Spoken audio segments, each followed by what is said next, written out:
The mountain, they say, keeps its own council.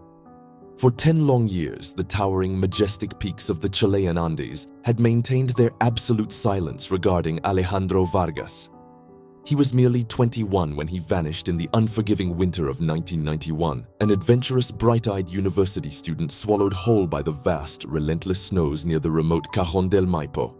The initial search had been frantic, desperate, and ultimately fruitless, the general consensus chillingly grim. Just another lost soul claimed by the harsh, sublime, and ancient wilderness. His family, heartbroken, performed the painful rites of mourning. The local police closed his file, and Alejandro Vargas quietly became nothing more than a cautionary tale. A ghost whispered about around sputtering fireplaces on cold, endless nights. The Cajón del Maipo is not merely a wilderness, it is a realm of stark, breathtaking contrasts. Here, towering glaciers perpetually feed icy, fast-moving rivers that have carved out deep, shadowed valleys over millennia. This is a landscape where the ancient Inca once trod, leaving behind faint, nearly erased trails and profound, unsettling mysteries. This awe-inspiring, yet terrifying terrain was the very theater of Alejandro's disappearance. In 1991, the young man was a final-year university student, an amateur botanist with a deep, consuming passion for high-altitude exploration and a healthy, if perhaps slightly overly confident, experience level. He had set out alone for a planned 3-day trek, his goal to map a rare orchid species rumored to grow near the desolate Laguna Negra. His disappearance was textbook in its suddenness and finality.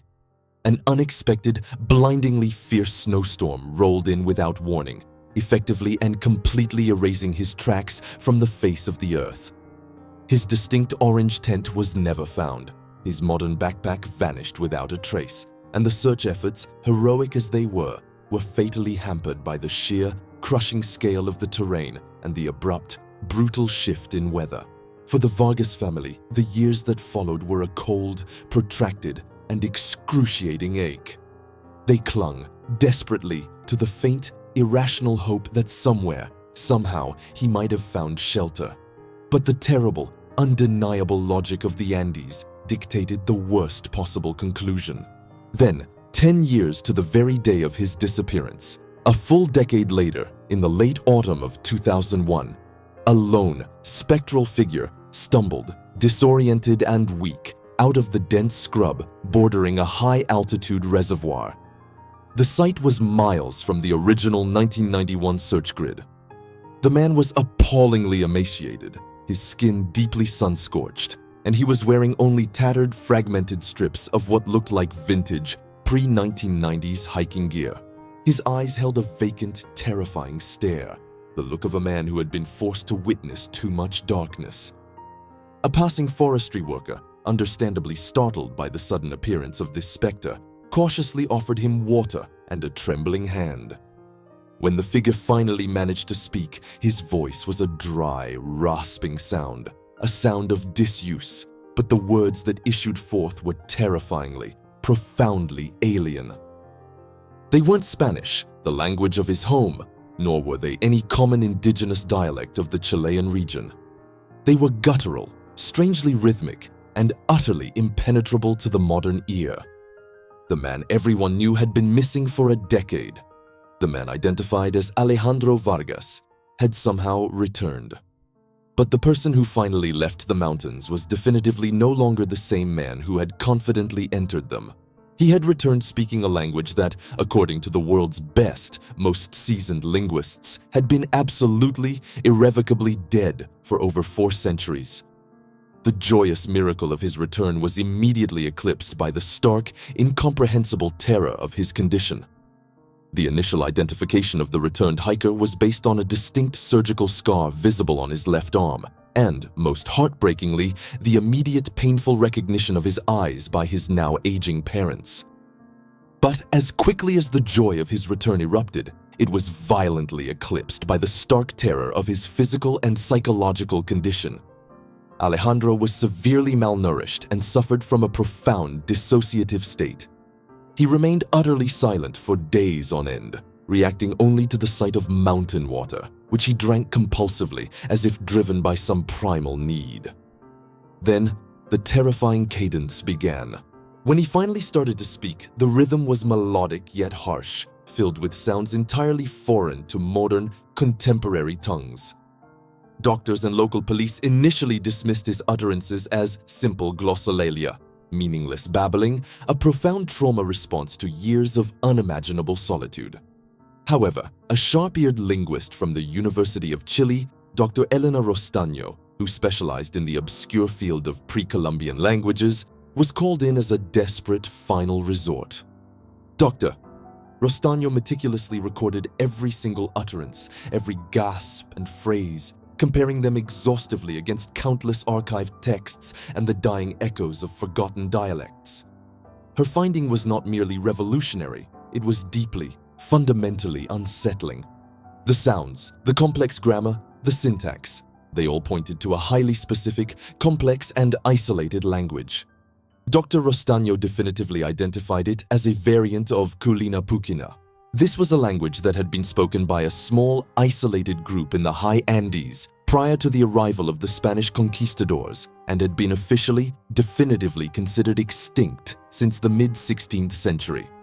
Alejandro Vargas was speaking the very voice of the dead. The first agonizing weeks of his return saw Alejandro Vargas confined to a sterile, brightly lit hospital room, a tormented captive of his own impossible mystery. His physical recovery, though slow, was manageable, but the psychological barriers he presented proved to be absolute. He displayed severe photophobia, recoiling physically from electric lights, and only found a measure of calm when he was carefully wrapped in thick, coarse blankets, almost as if mimicking the perceived warmth of primitive furs. He refused all cooked food, only eating raw, uncooked root vegetables and fruit. Every heartbreaking attempt by his distraught parents to speak to him in Spanish was met with only silence, or worse, a sudden, blinding flash of terror in his vacant eyes, immediately followed by a torrent of the dead language. Dr. Rostaño, the dedicated linguist, became the unlikely, fragile key to his emotional prison. Working tirelessly and against unimaginable odds, she used fragments of archived hymns and ritualistic chants to begin building a rudimentary bridge of communication across the chasm of time. What she learned over the next 6 excruciating months was horrifyingly sparse and deeply contradictory. Alejandro was not suffering from amnesia in the clinical sense. He remembered his name, his family, and the exact year he had left, 1991. Yet he spoke of his entire 10 missing years as if they were nothing more than a single, protracted, endless night. The fragments he provided, painstakingly translated from the newly rediscovered Kulina Pukina, described a life lived entirely outside of modern, linear time. He spoke reverently of the Apu, the mountain gods, and of a strange place high above the clouds where the air was thin, silent, and the people lived in a state of perpetual dusk. He recounted communal, ritualistic ceremonies, the difficult making of fire without metal tools, and long, slow, purposeful migrations dictated solely by the movement of the sun and the stars, a tribal existence that should have definitively vanished from the earth centuries ago. The language he employed was peppered with specific place names that did not exist on any modern Chilean map. Names that referenced geological features now long eroded or entirely buried beneath the ice. Chapter 2 of his fragmented narrative was even more unsettling to the investigators. When asked directly about the missing years spanning 1991 to 2001, Alejandro could only produce the word Pacha, meaning time or earth, followed by a long, sorrowful, absolute negation. He did not describe 10 years of struggle, survival, or hardship. He described a profound, terrifying stasis. The doctors, baffled, noted that the collagen in his skin suggested a rapid, unnatural aging for a man barely in his 30s. Yet his musculature, though visibly atrophied from disuse, showed absolutely no signs of the typical degradation expected from prolonged exposure and starvation. It was as if his body had been unnaturally preserved, suspended in an impossibly cold environment, but his mind had been subjected to the slow, ancient, geological crawl of a different calendar, a different flow of time. The most disturbing, concrete evidence lay in his possessions. The forestry worker who had found him had recovered a worn, primitive-looking leather pouch clutched tightly in Alejandro's hand. Inside, alongside a modern, corroded Swiss Army knife, the single trace of the 20th century he still carried, were 3 perfectly preserved artifacts. A small, tightly woven piece of fabric dyed with a substance unknown to contemporary chemistry, a polished, smooth black volcanic stone intricately carved with strange, specific symbols that entirely defied modern classification, and, most damningly of all, a small, silver medallion. This medallion was quickly and definitively identified by a museum curator as a genuine piece of Inca silverwork, dating back to approximately the year 1530. It was not a modern replica or a clever forgery. It was an authentic, nearly 500-year-old antiquity, found clutched by a man who had left home with nothing more than his sleeping bag and a topographical map. The investigation shifted abruptly, violently, from a baffling medical anomaly to an absolute historical impossibility with the verification of the medallion's age and provenance. If Alejandro had merely stumbled upon the relic, his story was bizarre. If he had somehow possessed it for a decade of primitive, cold survival, the fundamental, shattering question remained: where had he truly been for those 10 years? The police, now operating under tremendous pressure and official secrecy, launched a discreet, highly specialized high-altitude search operation. It focused obsessively on the precise areas described in Alejandro's fragmented, translated memories, regions riddled with hidden glacial caves and deep, overlooked ravines, locations that modern maps deemed entirely inaccessible or too dangerous to explore. The critical, visceral breakthrough came 6 weeks later. High above the tree line, in a near-vertical fissure previously sealed completely by centuries of ice and snow, the search team found a trace of the impossible. A small, almost undetectable deposit of charcoal and 3 perfectly circular, heat-scorched stones arranged precisely as a hearth. More significantly, buried shallowly nearby was the decaying, instantly recognizable canvas of an orange tent. Alejandro's tent, still containing his modern sleeping bag and a melted water bottle, exactly where he had pitched it in 1991. The site was clearly not the source of his survival, but the terrifying point of his transition. Days later, deeper inside the narrow cave system that the tent entrance faced, the search team found a second, far more startling deposit. Tucked carefully into a niche behind a curtain of pristine ice was a cache of artifacts matching the ones Alejandro carried. Dozens of the same intricately carved volcanic stones and bundles of the chemically unique woven fabric. This was not a campsite. It was a carefully concealed ancient storehouse, an almost pristine reliquary, untouched by time. Yet, the forensic analysis of the surrounding ice yielded a terrifying, mind-bending result. Embedded meticulously in the frozen water near the ancient artifacts were microfragments of modern synthetic fiber, identical to the lining of the missing portions of Alejandro's 1991 hiking jacket. The evidence suggested, unequivocally, that Alejandro had spent time, recent time, in this 500-year-old sanctuary. This discovery provided absolutely no answers, only a shattering, horrific paradox. Alejandro Vargas did not survive for 10 years, lost in the ordinary, rational sense. He had somehow stumbled into, or been taken to, a pocket of existence where the ancient Kulina Pukina people had kept their complex language, their unique culture, and their physical artifacts alive, hidden from the world for centuries. He had returned from a place that defied geography and the linear progression of time, a place of silent, frozen endurance high in the impossible mountains. Alejandro, still confined and now protected from further invasive interrogation by government oversight, eventually translated one final, complete sentence for Dr. Rostaño. It was a profound lament, filled with the deep, haunting resignation of a man who had lost his home not once, but twice. The stone remembers the fire, but the sun now forgets the way of the people. With this chilling, poetic statement, the active investigation stalled, crippled by its own impossible findings. The mountains had surrendered his body, but they had absolutely refused to surrender the truth of his decade-long journey. The hidden valley, the missing people, the dead language, They had all seemingly vanished back into the mist the very moment Alejandro Vargas stepped, confused and vacant, into the 21st century. We are left only with the profound, oppressive silence of the Andes and the chilling specter of a man who traveled across centuries. What other secrets do the vast, unmapped, forgotten valleys of the Hispanic wilds hold? What other worlds exist, frozen in time, waiting patiently to ensnare the next curious, overconfident hiker? The mystery of Alejandro Vargas demands answers. We urge you, if you have any information, no matter how small, regarding unmapped high-altitude communities or similar tales of profound temporal disorientation within the Andes, we implore you to contact us immediately. The mystery of Alejandro Vargas quickly evolved into a psychological and political hot potato. The official, palatable explanation began to coalesce around severe, trauma-induced schizophrenia, coupled with a rare and spectacular case of cryptomnesia, the unconscious recall of ancient linguistic fragments that Alejandro had perhaps studied years earlier in university. This clinical theory, however, completely failed to account for the most concrete, irrefutable pieces of physical evidence.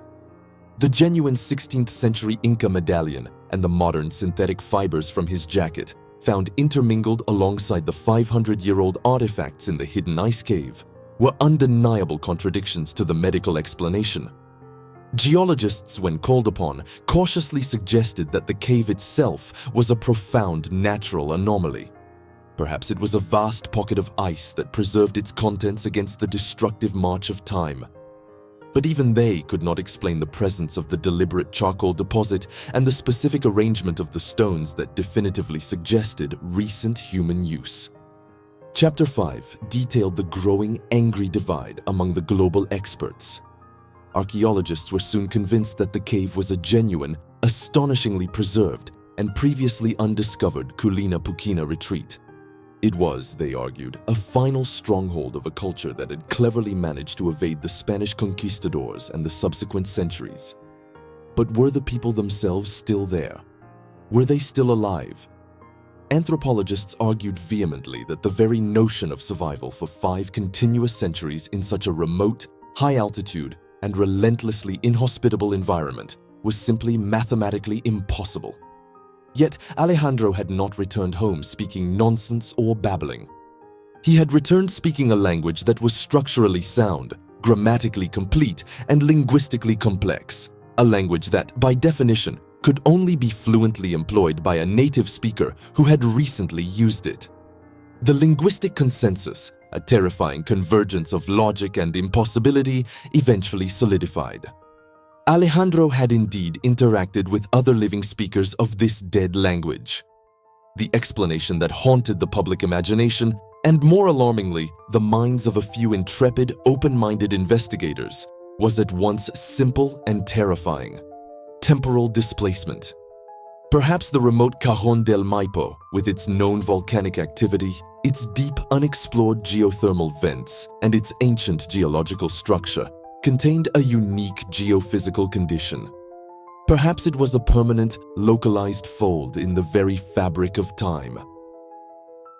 The sudden violent snowstorm of 1991, perhaps combined with a sharp barometric or seismic shift near the ancient cave, had somehow propelled Alejandro from his 20th century tent into a community existing entirely outside the linear flow of modern history. The 10 years the world counted were absolutely not the 10 years he experienced in that hidden reality. He had lived in a place where time was relative and geological, perhaps experiencing only a few months or a few years in a reality where the Kulina Pukina people still endured. Alejandro's final years were spent in quiet, specialized institutional care, his mind a perpetual battlefield fought between 2 separate centuries. He never regained a full, confident grasp of Spanish, relying almost entirely on Dr. Rostaño for any occasional painful communication. He spoke often of the sun that forgets, a reference that Rostaño believed meant the agonizing loss of their ancient knowledge or the diminishing, fading power of their solar deities. He tried, sometimes with heartbreaking, intense frustration, to draw maps for his carers. Not maps of modern roads and Chilean towns, but strange, intricate diagrams of stars and seasonal migration paths. These drawings bore absolutely no resemblance to contemporary Chilean astronomy or modern geography. He was a man suspended eternally between two ages, belonging wholly to neither. The high-altitude cave, the cold, silent entrance to the impossible, was eventually sealed definitively by the authorities. Ostensibly, this was for preservation, but perhaps it was truly done to contain the dangerous secret of what that fissure represented. The exact location of the site remains highly classified to this day. Alejandro Vargas passed away peacefully in 2008, a full 7 years after his inexplicable soul-shattering return. He left behind a family devastated by the loss of the man they knew and a journal filled with cryptic, elegantly constructed poetry. Every word was written in the highly complex, heartbreaking language of the long dead. The mystery remains a deep, cold scar on the face of the Chilean Andes, a powerful reminder that the wildest places hold the most ancient, chilling truths. Was Alejandro Vargas truly a victim of profound trauma who developed a rare, elaborate delusion, a masterpiece of a broken mind? Or was he, as the evidence suggests, the sole witness to an impossible culture, a terrified traveler who crossed the chasm of time and returned only to tell a story the modern world refuses, or perhaps fears, to truly believe? The mountain, vast and silent, keeps its own counsel, and somewhere in its imposing shadows, the dead language of the Kulina Pukina people sleeps, waiting patiently for the next curious, unsuspecting adventurer to listen for its voice.